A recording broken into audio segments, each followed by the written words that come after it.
Hi friends, welcome back to the Common Sense Grandma, and today we are going to make a chili starter, and I'm starting with chopping up some tomatoes, boil them down, and then we will run them from the food mill.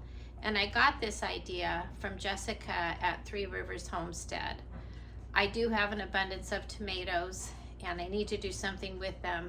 Most of the time I end up just putting them in Ziploc bags and freezing them until I get to it, but I figured I should get going on this project now while I have a quiet day, and the only folks home with me today are the dogs. So you can see the process I'm going to go through. I'm not going to keep the camera on the whole time because that wastes your time, but we're just going to start with, I do have quite a few different kinds of tomatoes.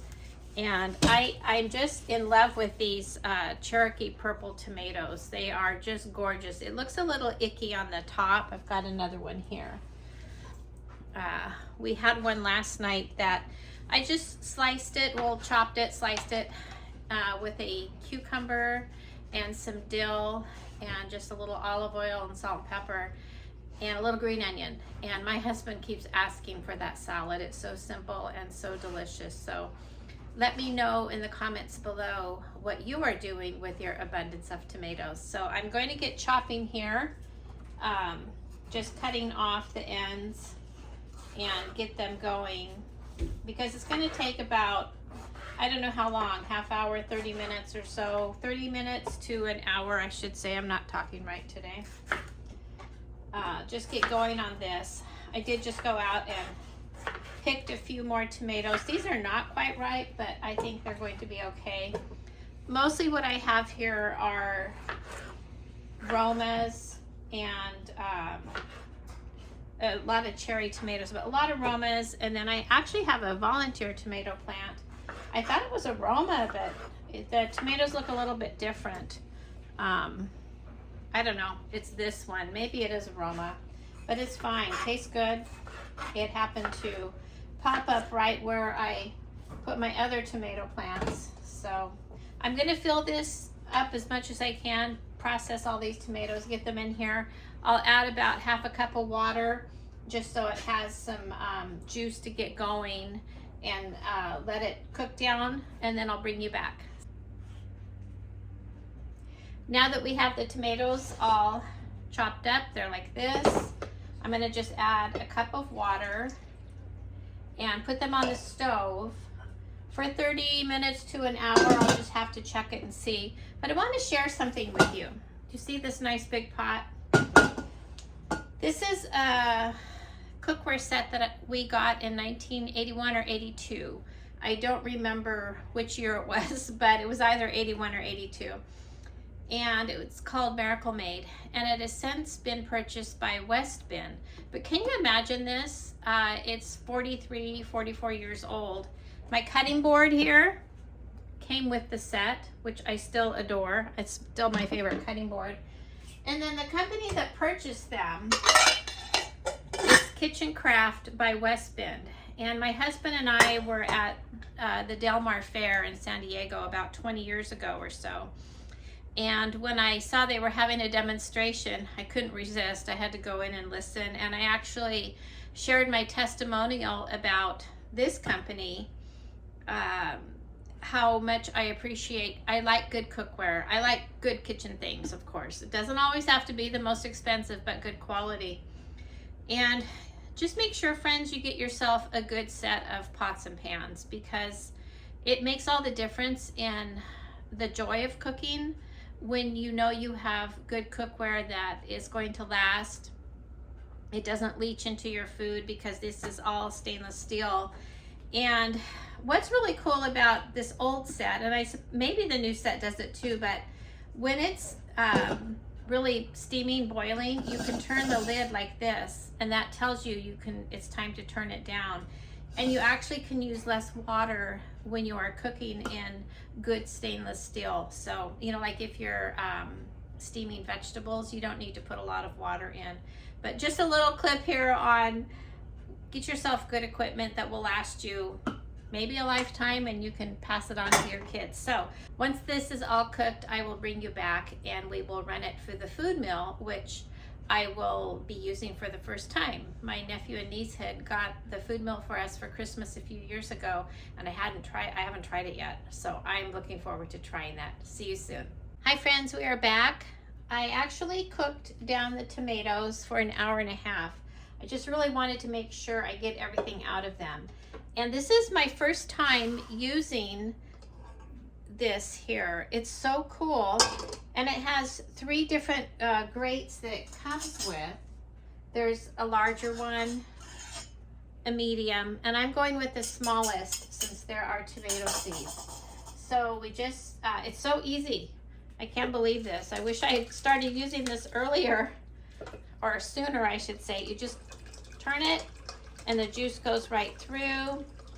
So I'm just going to go through this all of this whole pot of tomato juice here, and I don't think I'm going to save the pulp. I was thinking I could dehydrate it, but there's seeds in it and I don't want the seeds. You know, for tomato powder, I don't want the seeds.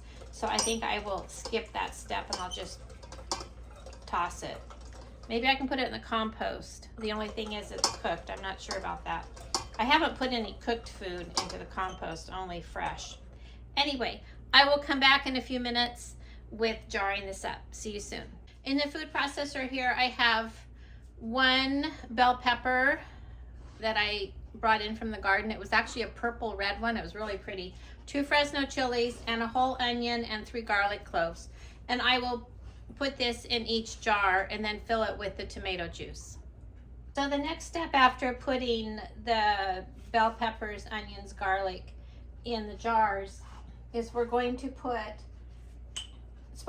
Jessica's recipe calls for a tablespoon of chili powder. I'm actually going to go a little bit less, and I can always add more later. Not everybody in our house cares for real hot things, and I'm just unsure even how hot this chili powder is. I'm not sure. So she calls for a tablespoon of chili powder and then a tablespoon of cumin. I'm actually going to use my teaspoon here. I'm going to put 2 heaping. I can't tell you how good this smells. The vegetables blended up. You know, I think I'm going to run out of cumin here. I think you could even just dump this in beans and cook, you know, pinto beans or black beans. Looks like I need to add cumin to my list here for the grocery store. I think that would be delicious. Okay, our next item is paprika, and that's half a tablespoon, so I'll just go a heaping teaspoon. Whenever I can, I always put my jars on a towel. I don't know why, other than I always want to make sure whatever I'm doing is really clean. It might not look clean, but it is clean here. Okay, and then we have half a tablespoon of salt. So just a heaping teaspoon I think should be fine. I'm going to always add more salt later. And next we're going to put our tomato broth in the jars. There we go.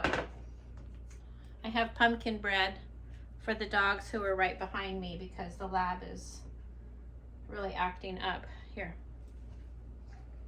It's really hot outside and I don't want them outside.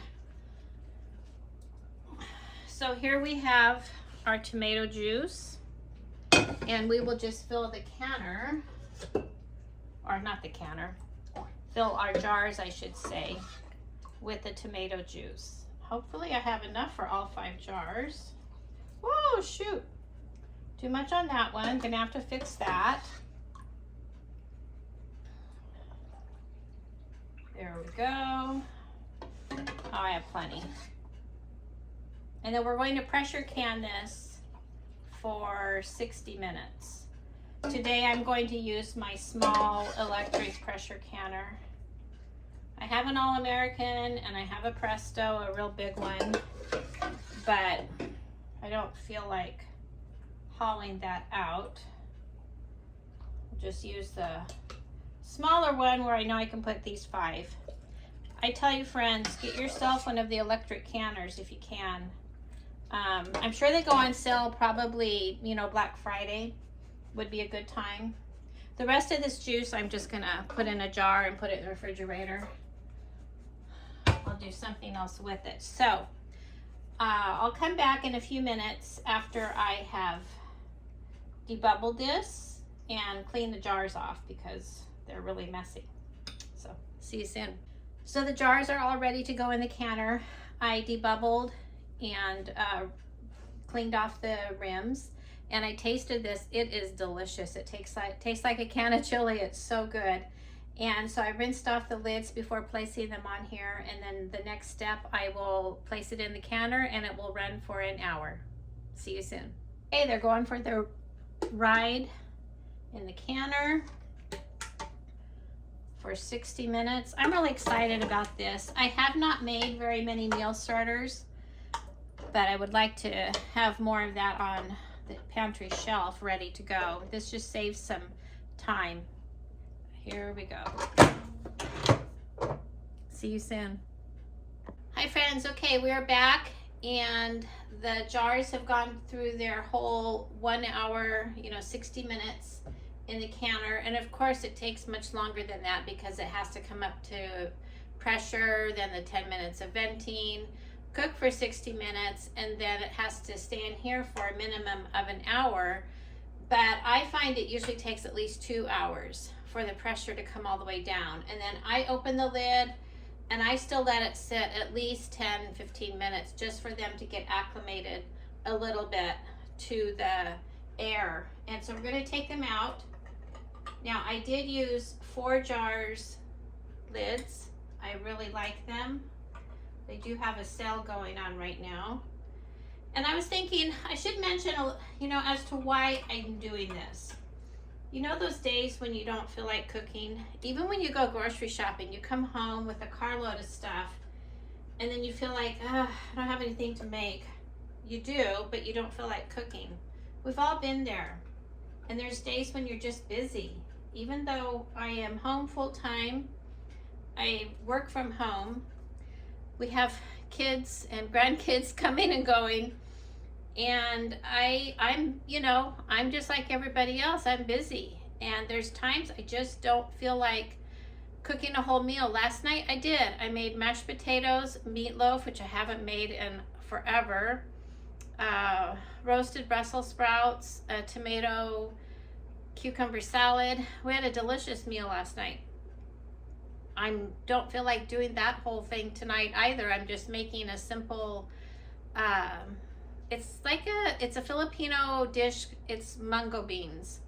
You know the mung beans that you get at the grocery store that are bean sprouts. Those come from mung beans, and that's what I'm making for my husband tonight. I'm not that crazy about them, so I'll probably eat leftovers from last night, but he really likes them. I still make him as Filipino food. Anyway, back to why make these meal starters. It's nice to have something on the shelf where you're ahead of the game. In 30 minutes you can put together a meal versus going and getting takeout. Our kind of go-to thing if I don't feel like cooking is getting Panda Express. They do have a great rewards program, so that is a go-to for us, but we don't do that very often, just every once in a while. There's so much salt in the foods. It's best if you cook your own. With this, I know what's in here, and they're in glass jars, which I appreciate. That's why we cook from scratch, so we stay healthy, we feed our families well, and here is your fast food right here to go. So I hope you enjoyed this video. Thank you, Jessica from 3 Rivers Homestead. She has her Every Bit Counts challenge going on right now, so this is mine for today. And I hope you all have a great week. I'm looking forward to visiting with you again next week. Love and blessings to each of you. Bye.